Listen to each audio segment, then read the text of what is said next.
So we're on our way to Astorga, and we got about 1.5 miles to get to the next town, and then 2.1 miles to get to Astorga, and it's now, what time is it, Marla? I don't know. I can't see.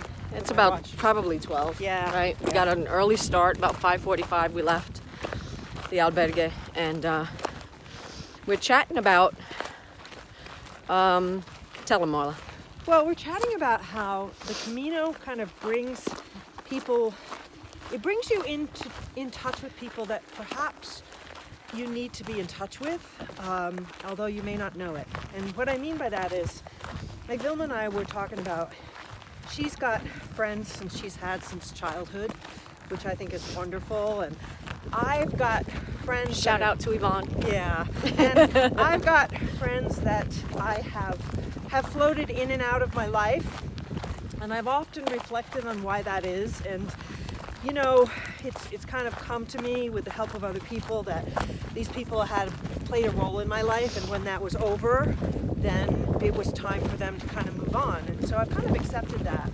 Right? Almost like the Bible verse, right? Ecclesiastes, to everything there is a season.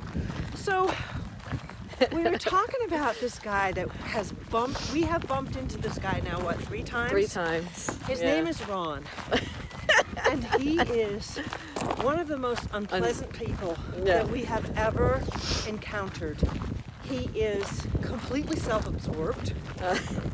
If you try to have a conversation with him, he will generally just bring it back to something that only he can relate to. Yeah. So you can. It's just hard. Interaction is difficult. He doesn't communicate well. First interaction with him was, are you liberal or conservative? So that was a little clue. Ron's from Toronto. We were talking about 9/11, right? And the devastation of 9/11. And he says, yeah, 11 people from Toronto died. Bill and I just looking at each other like, what? He couldn't recall how many planes went down and where they hit. So we were just a little annoyed. I think that was about the 3rd time that we had seen him, and we tried to get to the dinner table when we were having our pilgrim's meal. We tried to get to the dinner table quick and, solidify where we were sitting and hopefully not be anywhere near him. And unfortunately, God had another plan for us because he sat right next to me. So as I journeyed on the next day, and I was walking and doing my little Camino a little ways off from Marla, and I was praying my Divine Mercy Chaplet. It hit me at the last moment when I was praying the last prayer. The last prayer of the chaplet says, Eternal God, in whom mercy is endless and the treasury of compassion inexhaustible, look kindly upon me and increase your mercy in me, that in difficult moments I might not despair nor become despondent, but with great confidence submit myself to your holy will, which is love and mercy itself. So when I said difficult moments, and I know sometimes that could be something totally different for everyone, but I just thought of difficult people.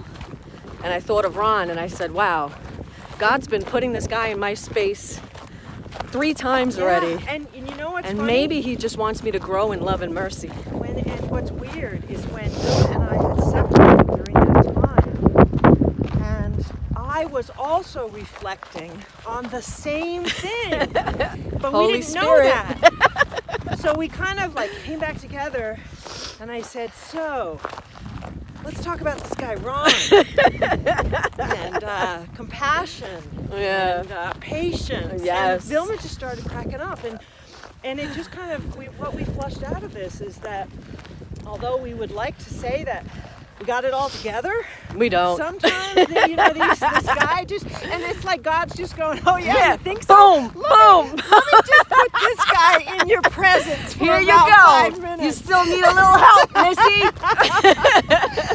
So, ultimately, we need to thank God for Ron. Yeah. So we're actually now, I don't know about you, Marla, but I'm kind of looking forward to seeing him. Just to see how I've grown in these past couple of days. And hoping that this little enlightenment that I got from the Holy Spirit the other day that we both got will help us. That is the joy of the whole process, is that it makes you realize, like, in this very condensed journey that we're on, it's just really symbolic It of really life's is. journey. Yeah, it And is. how we come into contact with people that are just so difficult and sometimes so unlovable, and yet we're not called to ignore them. Yeah. We're Which we were called- doing with Ron for a bit. We really were. We just couldn't tolerate him, and that's not what we wanted to be or who we wanted to be on this journey. So we're hoping that that little nudge that we got, And that's just it's such a going to help us powerful, in the days to come. powerful thing to bring home. Yes, definitely. So until next time, See ya. bye Eddie, bye Julian.